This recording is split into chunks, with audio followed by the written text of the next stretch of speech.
Así que María tuvo más hijos y los hermanos de Jesús lo prueban.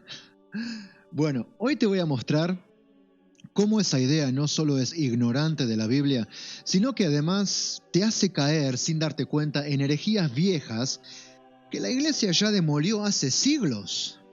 Bienvenido a Catolicismo sin filtro, donde no te endulzamos el oído, pero te decimos la verdad. Hoy, la virginidad perpetua de María. Durante siglos te vendieron una historia distorsionada. Te dijeron que Roma cayó, que la iglesia se corrompió, que la verdad estuvo perdida hasta que un monje alemán la redescubrió. Pero ¿qué pasaría si te dijera que todo eso es falso? Bienvenido a Catolicismo sin filtro. Aquí no endulzamos la verdad, aquí desarmamos mitos, exponemos mentiras y restauramos la historia como realmente fue.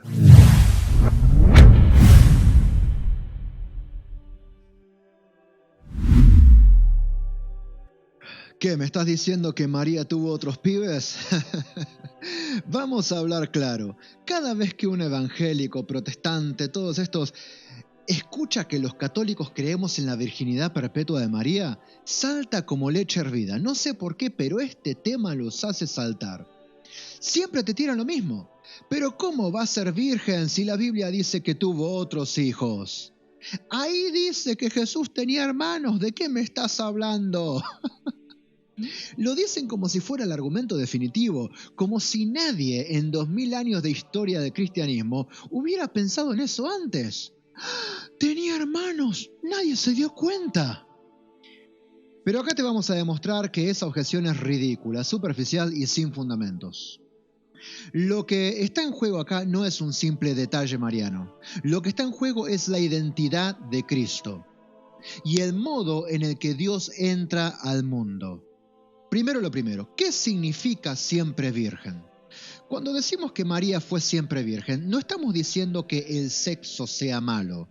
Empecemos por ahí, ¿ok? No, no es eso. Lo que decimos es que Dios eligió una forma única y completamente santa para entrar en el mundo. A través del seno virginal de una mujer completamente consagrada. María no es una madre común. Empecemos por ahí. Ella es la nueva arca de la nueva alianza, el lugar donde habita el santo de los santos. Por eso su virginidad no es algo menor, ni un símbolo vacío. Es parte del mensaje, es parte del signo. Su maternidad no le quita a su virginidad y su virginidad no le quita a su maternidad. Ese es el milagro. Ella es madre sin dejar de ser virgen y es virgen sin dejar de ser madre. ¿Te suena contradictorio? No, genio, esto no es contradictorio, es un milagro. ¿O acaso pretendés decirme que Dios puede crear el universo ex nihilo, de la nada, por el poder de su palabra solamente, pero no puede preservar virgen a la madre de su hijo encarnado? En tal caso, la contradicción está de tu lado, no del nuestro, ¿eh? Acá creemos en milagros, creemos en todo lo que enseña la Biblia y creemos en lo que los padres, los concilios, los santos, en fin, lo que toda la iglesia ha interpretado de las Escrituras por 20 siglos ya. Bienvenido a Cristianismo completo. Y no, esto no es un invento del Vaticano, ni de la Edad Media, ni de algún concilio escondido. La virginidad perpetua de María fue creída por los cristianos desde el principio. Está en los padres de la Iglesia, en los credos antiguos, está en los escritos de los santos. Incluso la defendieron los mismos protestantes, los reformadores protestantes, que después negaron todo lo demás. Lo que hoy se cree en muchas iglesias evangélicas es una novedad del siglo XIX en adelante, quiero informarte, ¿eh?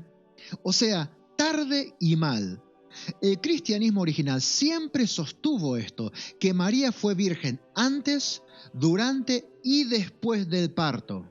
Y si vos decís que no, el que se alejó del cristianismo original sos vos, no la iglesia. Primero, veamos lo básico. En hebreo y arameo, los idiomas originales del contexto bíblico de este episodio en cuestión, no existía una palabra precisa para el término primo.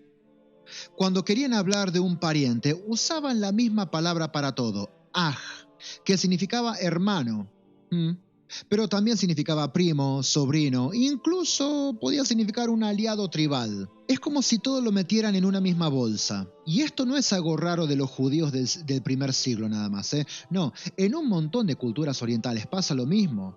Por ejemplo, en chino, hasta el día de hoy, la gente se llama entre sí Jie para una hermana mayor, o Mei para una hermana menor, o Koko para un hermano mayor, o Titi para un hermano menor. Pero ¿sabes qué? Acá está la parte graciosa, no tan graciosa, pero esto nos va a ayudar a entender el texto bíblico que trae tanta confusión a los evangélicos modernos. Muchas veces no son hermanos de sangre los que usan estos términos. ¿Cuántas veces escuché que se decían entre ellos, o incluso me presentaban a alguien diciendo, él es mi hermano? Para alguien que no tenía lazos de sangre con la persona que estaba hablando. Son amigos, son vecinos, son compañeros, pero se tratan en términos de familiaridad, porque así funciona su idioma y su cultura. ¿Y nosotros qué hacemos? Traducimos todo como hermano y sacamos conclusiones que no tienen nada que ver con el contexto original. ¿Querés un ejemplo bíblico de esto? Génesis 13, versículo 8. Abraham le dice a Lot, somos hermanos. ¿Y quién era Lot? Su sobrino, hijo de Harán, hermano de Abraham. Así que si te quedas con la traducción literal sin entender la cultura, vas a decir pavadas. Lo mismo pasa con los llamados hermanos de Jesús. El Evangelio mismo te lo aclara si prestas atención. En Mateo 27:56 y después en Juan 19:25, te dice que Santiago y José, dos de los supuestos hermanos de Jesús, son hijos de María de Cleofás, no de la Virgen. Son otra familia. Así que no eran hermanos carnales, ni medio hermanos, ni hijos posteriores de José. Son parientes, punto. La Biblia no dice que María tuvo más hijos. Esa es una interpretación forzada, moderna y desinformada, a decir verdad. A ver, la Iglesia enseña que María fue siempre virgen. ¿Qué significa eso? Significa que ella fue virgen antes del parto, es decir, ella concibió sin intervención humana. Obviamente, eso todos lo sabemos, todos estamos de acuerdo con eso. Pero también que fue virgen durante el parto, es decir, que la virginidad de María no fue violada por el nacimiento de Cristo. Y que ella fue virgen después del parto. Significa que no tuvo relaciones ni hijos más adelante. Esto no lo inventó un papa medieval, esto está en el Catecismo de la Iglesia Católica. El Catecismo enseña que la virginidad de María antes del parto, en el momento del parto y después del parto es una verdad de fe. En el párrafo 499 dice, la Iglesia ha confesado siempre que María permaneció siempre virgen. El nacimiento de Cristo no disminuyó su integridad virginal, sino que la consagró. Es decir, Jesús nació milagrosamente sin romper el sello virginal de su madre. Sí, lo sé, esto a muchos les suena raro, casi como demasiado espiritual. Pero ¿sabes qué? No sos el primero que duda, ¿eh? No sos el primero con esta idea.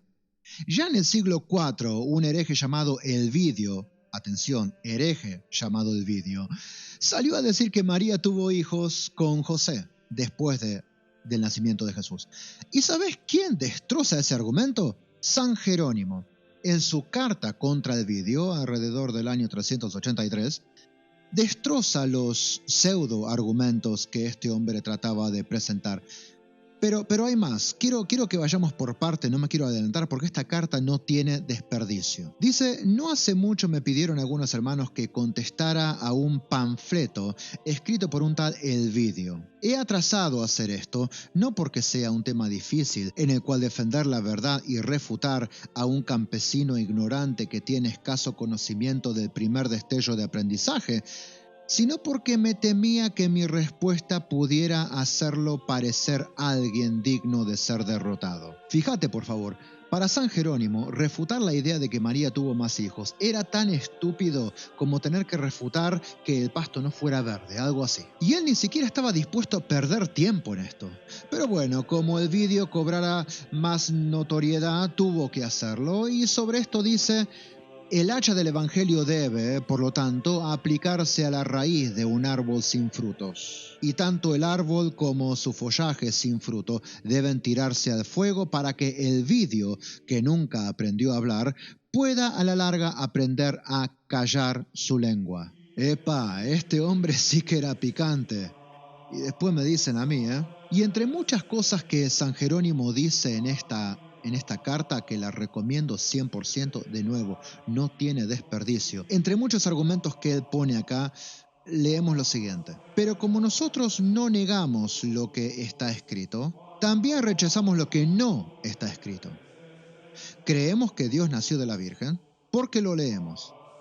Que María estuvo casada carnalmente después del parto, no lo creemos, porque no lo leemos. Tampoco decimos esto para condenar el matrimonio, ya que la misma virginidad es el fruto del matrimonio, sino porque cuando tratamos acerca de los santos, no debemos juzgar precipitadamente. Si nosotros adoptamos a la posibilidad como el estándar de juicio, podríamos decir que José tuvo muchas esposas porque Abraham las tuvo, y también Jacob, y que los hermanos del Señor eran los hijos de esas esposas. Una invención que algunos tienen con una precipitación que viene de la audacia y no de la piedad. Usted dice que María no continuó siendo virgen. Yo digo aún más, que el mismo José era virgen por María, que de un matrimonio virginal nació un hijo virgen. Porque si como hombre santo no cae bajo las acusaciones de fornicación, y en ningún lugar está escrito que él tenía otra esposa, pero era el guardián de María con quien debía casarse en lugar de su esposo, la conclusión es que aquel quien se consideró digno de ser llamado el Padre del Señor permaneció virgen. Pero esto no termina ahí. Los reformadores protestantes, los autores de la Reforma protestante, sí, tus ídolos de la sola Escritura, también creían en la virginidad perpetua de María. ¿Me podés creer? Mira, te doy algunas citas de tus reformadores favoritos. ¿Qué te parece? Vamos a Martín Lutero, el primero. ¿Qué me decís? Dice esto: Cristo nuestro Salvador fue el fruto real y natural del vientre virginal de María, esto sin la cooperación de un hombre, y ella permaneció virgen después. Esta declaración se encuentra en la colección Luther's Works, en el volumen 22, página 23. Además, en el mismo volumen, Lutero comenta sobre los hermanos de Jesús, y déjame darle comillas, mencionados en los evangelios. Mira lo que decía Lutero, Cristo fue el único hijo de María, y la Virgen María no tuvo otros hijos aparte de él. Me inclino a aceptar a quienes declaran que los hermanos realmente significan primos aquí, ya que el escritor sagrado y los judíos en general siempre llamaban hermanos a los primos. Si te interesa leerlo directamente, anda a la edición de Luther's Works, las obras de Lutero, volumen 22, página 23. Anda y léelo solito, si lo tenés a mano, anda. Y si no, bueno, cosa tuya. Vamos ahora a Juan Calvino. ¿Qué decía Juan Calvino? Otro reformador. A partir de Mateo 1:25, el vídeo creó mucha confusión en la iglesia, porque él dedujo, por este pasaje, que María había permanecido virgen únicamente hasta el primer nacimiento, y después tuvo otros hijos con su marido. De esto lo leímos recién, ¿no es cierto? ¿Se acuerdan? El debate entre Jerónimo y el vídeo, ¿no? Bueno, está hablando de lo mismo. La perpetua virginidad de María fue defendida vigorosamente por Jerónimo. Es suficiente decir que es insensato y falso deducir de estas palabras lo que sucedió después del nacimiento de Jesucristo. Y por último, Ulrico Zwinglio dice: creo firmemente que María, según las palabras del Evangelio, como una virgen pura, dio a luz para nosotros al Hijo de Dios, y en el parto y después del parto permaneció para siempre una virgen pura e intacta. Así que si vos, evangélico 2.0, te pensás que entendés más que los mismos reformadores que te dieron la protesta, que te dieron el protestantismo al que vos perteneces, te pasaste de la raya, hermano, te pasaste de la raya. Pero vayamos a la profecía de Ezequiel. Porque, mira, aguanta un poco, no. Esto no lo dice solamente el Nuevo Testamento, o los padres de la iglesia, o los reformadores mismos. No, también lo dice el Antiguo Testamento, en clave profética. Vamos a Ezequiel 44, versículos 1 y 2, donde el profeta ve una visión del templo. Y dice, y me hizo volver hacia la puerta exterior del santuario, que mira hacia el oriente, y estaba cerrada. Y me dijo Yahvé, esta puerta estará cerrada, no se abrirá ni entrará por ella hombre alguno, porque por ella entró Yahvé, el Dios de Israel, por tanto estará cerrada. Observa esto, la puerta por la que pasa Dios mismo queda cerrada para siempre, no se vuelve a abrir, nadie más vuelve a pasar por ella. Porque esa fue la puerta por donde pasó Dios, el Rey de Reyes y Señor de Señores, y nadie más puede usarla. Esta profecía fue entendida por los padres de la Iglesia desde muy temprano como una referencia directa a la virginidad de María. ¿Por qué? Porque María es la puerta del cielo. Es el templo viviente donde entró y salió el Señor. Y esa puerta por la que pasó el Rey ya no puede volverse a usar. San Ambrosio te lo explica así. ¿Qué puerta es esta sino María? Puerta cerrada porque es virgen. La puerta pues es María, por la que Cristo entró en este mundo cuando nació de parto virginal y no destruyó el secreto de la virginidad. San Ambrosio también escribió en su epístola número 42, esta es la Virgen que concibió en su seno. Esta es la Virgen que dio a luz un hijo. Ella es la puerta del santuario, que nadie atravesará, sino solamente el Dios de Israel. Esta puerta es la bendita María. De ella se escribió, el Señor pasará a través de ella, y se cerrará después de su parto, porque concibió virgen y dio a luz virgen. Estas afirmaciones de San Ambrosio han sido citadas en el Concilio Vaticano II, en Lumen Gentium, en el párrafo 57, como testimonio de la ininterrumpida tradición de la Iglesia sobre la virginidad perpetua de María. ¿Estás entendiendo el simbolismo?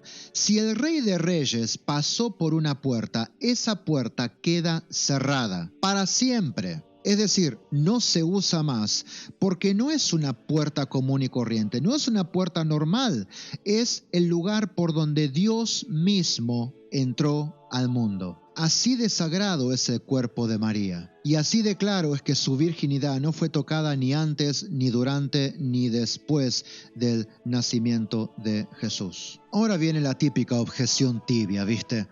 Bueno, ¿y qué importa si María fue virgen o no? Al final lo importante es Jesús, ¿no? A esta altura yo ya estoy con ganas de gritar, todo importa. Esta no es una obsesión con lo biológico, ni con lo genital. La perpetua virginidad de María es una afirmación teológica con peso dogmático y que tiene una profunda inferencia en cómo nosotros entendemos a Cristo, a María y a la Iglesia. ¿Por qué digo esto? Porque si María no fue virgen perpetuamente, entonces Jesús no es el primogénito único, sino que es el primogénito entre varios. Y eso ya mancha su unicidad divina. Cristo no comparte su origen con nadie. Él entra solo en la historia desde el cielo por una puerta que nadie más puede utilizar. Si esa puerta fue usada por otros, el signo profético se rompe. En segundo lugar, porque el cuerpo de María fue el templo del Altísimo, es el arca de la nueva alianza. Y si el arca era sagrada en el Antiguo Testamento, al punto de que si la tocabas, si tratabas de mirar dentro, morías, y de eso ya hemos hablado en otros videos, hay episodios así en la Biblia. ¿Vos pensás que María iba a ser un simple instrumento descartable? La virginidad perpetua de María no es una forma de represión a ella, es una consagración. Es el símbolo visible de su entrega total a Dios, de su maternidad singular y del milagro único que fue la encarnación. En tercer lugar, porque la virginidad perpetua protege la cristología verdadera. ¿A qué me refiero? Cada vez que alguien ataca un dogma mariano, tarde o temprano termina deformando a Jesucristo. Si María no es madre de Dios, por ejemplo, entonces Jesús no es Dios desde el vientre. Si María no fue virgen perpetuamente, entonces Jesús es un hijo más del montón. Si María no fue inmaculada, entonces Jesús nació de una pecadora y así vas derrumbando toda la teología cristológica. Todo se desarma. Los dogmas marianos están ahí para proteger el misterio de Cristo. Por eso la virginidad perpetua de María no es un capricho, sino que es una garantía de ortodoxia. Cuarto, porque María representa a la Iglesia virgen y madre. Así como María fue virgen y madre, la Iglesia también lo es. ¿A qué me refiero? La Iglesia es virgen porque es la esposa fiel de Cristo y la Iglesia es madre porque nos da vida en el bautismo. Si María tuviera otros hijos por vías naturales, se rompe el símbolo, ¿te das cuenta? Se diluye el misterio, se profana el templo, se confunde el signo de la nueva alianza. Por eso la virginidad perpetua de María no es solo sobre María, es sobre vos y es sobre mí. Y por eso sí que importa, e importa mucho, porque lo que no se defiende se olvida, y lo que se olvida se termina negando. Nosotros, los católicos, defendemos esta verdad porque es parte del depósito de fe original, porque viene de los padres, porque está en la Escritura y porque preserva la pureza del Evangelio mismo. Así que sí, importa e importa mucho. Muchos hoy se ríen de estas cosas, ¿viste? Se burlan. Dice que la Iglesia está obsesionada con María, que está obsesionada con la virginidad perpetua de María, como si este fuera un tema menor.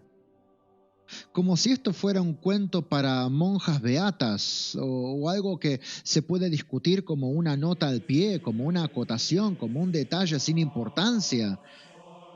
Pero la Iglesia no se equivoca en esto. Quizá el que se equivoca acá sos vos. Desde los primeros siglos, cuando los cristianos eran tirados a los leones, ya creían en esto. Esto tiene que decirte algo, che. Desde el tiempo de los padres ya sabían que María era la puerta cerrada por la que entró el Rey de Reyes a la historia de la humanidad. Esta verdad no es una invención medieval, está en la Biblia. La defendieron los mártires, la proclamaron los concilios y hasta la sostuvieron los mismos reformadores protestantes que te dieron el protestantismo al que vos pertenecés hoy. Aunque sus seguidores actuales, los evangélicos modernos, no tengan idea de lo que ellos creían y se hayan apartado ignorando completamente lo que la Reforma inicialmente afirmaba. Pero si te metes con la virginidad de María, te estás metiendo con el modo en que Dios entró al mundo.